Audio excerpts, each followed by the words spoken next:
शेवटच्या घटकापर्यंत पोहोचायचं आणि प्रत्येकाच्या कामात कसं येता येईल, जास्तीत जास्त काम कसं करता येईल, वार्डातील मग स्वच्छतेच्या संदर्भात असतील, रस्ते, गटार, वैयक्तिक कुठलंही काम असो की त्याचं जास्तीत जास्त आपल्यापर्यंत आल्यानंतर त्याचं काम कसं होईल. विश्वास नक्कीच होता की उमेदवारी मिळेल आणि उमेदवारी मिळाल्यानंतर विजय पण मिळेल हे नक्कीच. शहरात 1 नंबरचा लीड मला असल्यामुळे मी जनतेचे आभार मानेल. आणि काय सांगाल? खरं तर नुकतीच नगरपालिका निवडणूक ही पार पडलेली आहे आणि आपण प्रभाग क्रमांक 4 मधून या ठिकाणी सर्वाधिक मताधिक्याने या ठिकाणी नगरसेवक म्हणून निवडून आलेला आहे. पहिली प्रतिक्रिया आपली काय असेल? सर्वप्रथम तर मी प्रभागातील जनतेचे आभार मानेल की मला इतक्या प्रचंड मतांनी निवडून दिलं त्याबद्दल.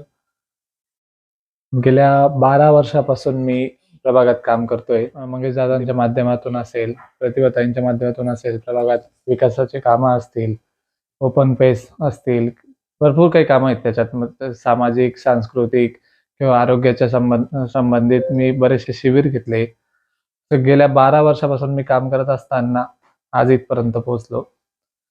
सगळ्यात पहिलं तर मी मंगेश दादांचे आभार मानेल की त्यांनी मला उमेदवारी देऊन माझ्यावर जो विश्वास दाखवला आणि प्रभागातील जनतेने माझ्यावर मतदान करून माझ्यावर जो विश्वास दाखवला त्याबद्दल मी जनतेचे आभार व्यक्त करेल. खरं तर 12 वर्षापासून काम करत असताना, कुठलेही पद नसताना, जेव्हा जेव्हा प्रभागात माझी गरज पडली असेल किंवा जिथे जिथे काम करायची संधी मिळाली असेल तिथे तिथे मी काम केलंय आणि इथून पुढेही मी काम करत राहील. प्रभागातील रस्ते असेल, गटार असेल, स्वच्छता संदर्भात असतील, महिलांच्या संदर्भात काही प्रश्न असतील त्यावर मी काम करेल. ओके. खरं तर मागील पंचवार्षिक दरम्यान आपल्याला थांबवण्यात आला होता आणि त्यानंतर खरं तर आपल्या माध्यमातून या ठिकाणी मंगेश दादांनी भरपूर अशी विकास कामे आपल्या प्रभागात केलेली आहे. कुठलेही पद नसताना आपण या ठिकाणी मोठी विकास कामे या ठिकाणी आपल्या प्रभागात करण्यात आली आहे. त्यामुळे ह्या निवडणुकीमध्ये तिकीट भेटतील याची शाश्वती होती का? आणि मिळाल्यानंतर एवढ्या मताधिक्याने तुम्ही निवडून याल याची शाश्वती होती का? नक्कीच. काम करत असताना मलाही वाटायचं की गेल्या 12 वर्षात मी जे काम केलं आणि आता मंगेश दादांच्या माध्यमातून प्रभागात जवळजवळ 3 ओपन पेस असतील, त्याच्यात 2 ओपन पेस आता काम झालेले आहेत आणि एका ओपन पेसचं काम चालू आहे.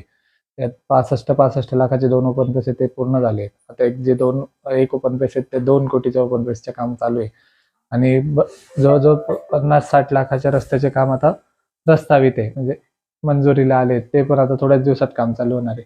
त्याच्यामुळे विश्वास नक्कीच होता की उमेदवारी मिळेल आणि उमेदवारी मिळाल्यानंतर विजय पण मिळेल हे नक्कीच होतं. ओके. खरं तर या ठिकाणी नगरसेवक म्हणून निवडून आलेला आहात. नेमकं काय संकल्प असणार आहे? आता प्रभागाच्या विकासासाठी आपण कशा पद्धतीने सामोरे जाणार आहात? संकल्प हाच राहील की शेवटच्या घटकापर्यंत पोहोचायचं आणि प्रत्येकाच्या कामात कसं येता येईल, जास्तीत जास्त काम कसं करता येईल, वार्डातील मग स्वच्छतेच्या संदर्भात असतील, रस्ते, गटार व कोणाचंही वैयक्तिक कुठलंही काम असो की त्याचं जास्तीत जास्त आपल्यापर्यंत आल्यानंतर त्याचं काम कसं होईल याच्यावर एक भर दिला जाईल. प्रभागातील जनतेने माझ्यावर जो विश्वास दाखवला आहे त्या विश्वासाच्या जोरावर आणि प्रभागातील विकास कामाच्या संदर्भात असेल, मंगेश दादांच्या माध्यमातून असेल, प्रतिभाताईंच्या माध्यमातून असेल, जास्तीत जास्त प्रभागाचा कायापालट कसा होईल याच्यावर जोर दिला जाईल आणि हा विश्वास मी मनाशी ठेवतो आणि असाच विश्वास लोकांनी जो माझ्यावर दाखवला आहे तो इथून पुढे पण माझ्यावर राहील. त्या माध्यमातून आपण काम करत. तर मतदात्यांनी सर्वाधिक मताधिक्याने आपल्याला या ठिकाणी निवडून दिलेला आहे. तर अशा वेळेस या मतदात्यांना आपण काय संदेश देऊ इच्छिता? संदेश एकच की त्यांचे तर आभारच मानेल मी. इतक्या सगळ्या जास्त मतांनी मला निवडून दिलं, शहरात 1 नंबरचा लीड मला असल्यामुळे मी जनतेचे आभार मानेल आणि कायम ऋणात राहील.